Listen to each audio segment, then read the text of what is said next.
Hello my dear students, welcome to love you again in my channel name Shubh chemistry. तो I hope आपकी preparation बहुत अच्छी चल रही होगी और आपकी प्रिपरेशन को बूस्ट करने के लिए मैं लाया हूं आज आपके लिए इनऑर्गेनिक केमिस्ट्री से related bond angle comparison. Guys, बहुत से लोगों के अलग अलग कंसेप्शन और अलग अलग फॉर्मूले इसमें डेवलप्ड है, लेकिन दिक्कत आती है जब ये सारे कॉम्प्लिकेटेड क्वेश्चन एक ही क्वेश्चन में बनते हैं।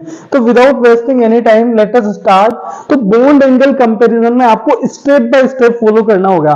देखो, कुछ बच्चे केवल हाइब्रिडाइजेशन कंसेप्ट फॉलो करते हैं, कुछ इलेक्ट्रोनेगेटिविटी, कुछ साइज और कुछ लोन पेयर। लेकिन आज मैं आपको बताना चाहता हूं कि ये स्टेप बाय स्टेप फॉलो करना होगा, तभी आपका आंसर हमेशा एक्यूरेट आएगा।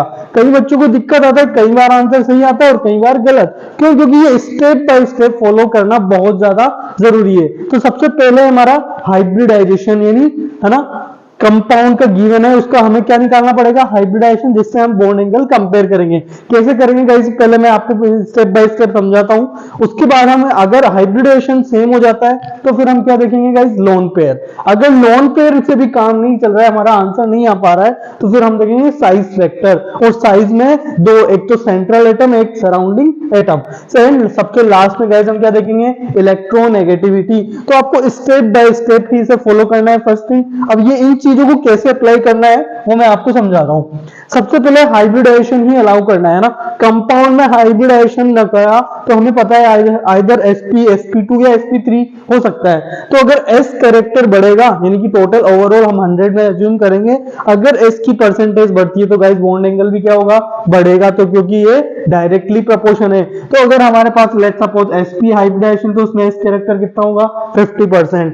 sp2 है तो उसमें 33.33%। केवल s कैरेक्टर की बात कर रहा हूं। आपने क्या किया? टोटल 100 में से अज्यूम किया, ये 25% आएगा और p क्या आएगा? 75। तो हमें केवल s कैरेक्टर पे फोकस करना है। अगर कंपाउंड में s परसेंटेज बढ़ता है तो बॉन्ड एंगल भी क्या होगा गाइस? बढ़ेगा। तो सबसे पहले आपको क्या देख करना है? Hybridization. Move on the next. Let me give an example. जैसे CO2, BCl3 एंड CH4, तीन कंपाउंड्स दिए हुए हैं हमें और इनका हमें बॉन्ड एंगल कंपेयर करना है। तो CO2 का हाइब्रिडेशन क्या आएगा गाइस? sp, है ना। BCl3 का आएगा sp2 और CH4 का क्या आएगा गाइस? sp3। तो हमें पता है परसेंटेज s कैरेक्टर s में सबसे ज्यादा होता है sp में, तो इसी का बॉन्ड एंगल क्या होगा गाइस? सबसे ज्यादा आएगा। आई होप ये आपको समझ में आया होगा। बात करते हैं इसके नेक्स्ट कंसेप्ट की। तो सेकंड कंसेप्ट क्या है guys? Lone pair. Lone pair समझते हैं आप? लोन पेयर अगर बढ़ेगा तो बॉन्ड एंगल क्या हो रहा है गाइस? इनवर्सली रिलेटेड हो रहा है, मतलब घटेगा। यानी कि जिसके पास ज्यादा लोन पेयर, उसका बॉन्ड एंगल क्या हो गया? उतना ही कम। तो बात करते हैं CH4, NH3 और H2O। हमें तीन गिवन कंपाउंड है।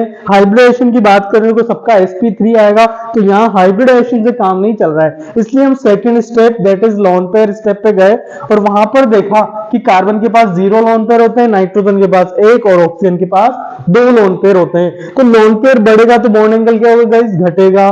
तो जिसके पास सबसे कम लोन पेयर, उसका बॉन्ड एंगल क्या आ गया गाइस? सबसे ज्यादा आ गया। आई होप ये चीजें आपको क्लियर होगी। बात करते हैं इसके थर्ड स्टेप पे।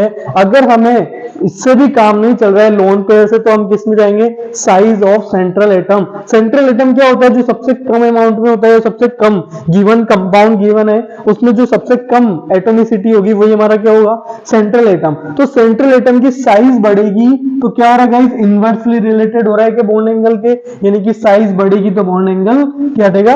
घटेगा। Let me explain with N example. जैसे NF3, PF3 और ASF3, क्या फ्लोरीन तीनों में सेम है ना? तो लोन पेयर से भी काम नहीं चल रहा है, हाइब्रिडाइजेशन से भी काम नहीं चल रहा है, तो हम क्या देखेंगे? सेंट्रल एटम या नाइट्रोजन या फास्फोरस और या असेंडिक। सबको पता है असेंडिक नहीं, डाउन द ग्रुप क्या होता है? साइज इंक्रीज होता है। साइज सबसे ज्यादा इसका, तो बॉन्ड एंगल इसका क्या है? सबसे कम। तो आई होप इस तरह से आप चीजों को अप्लाई करेंगे। नेक्स्ट बात करते हैं इसके इलेक्ट्रोनेगेटिविटी ऑफ सराउंडिंग एटम। अब सराउंडिंग एटम के बारे में बात हो रही है। अगर साइज से भी हमें दिक्कत हो रहा है तो हम देखेंगे इलेक्ट्रोनेगेटिव, लेकिन ध्यान रखना है किसकी? सराउंडिंग एटम्स की। तो सराउंडिंग एटम की इलेक्ट्रोनेगेटिविटी क्या है? Directly proportion to bond angle. Is it?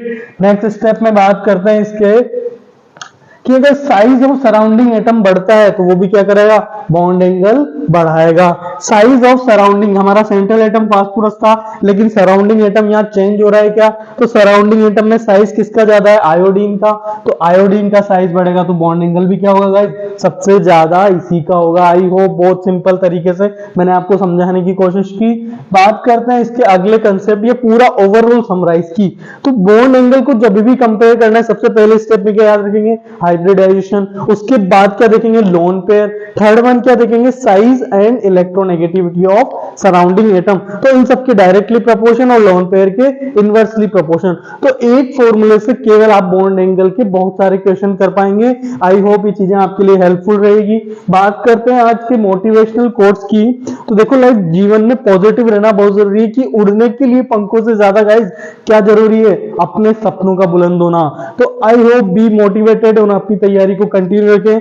Thank you so much.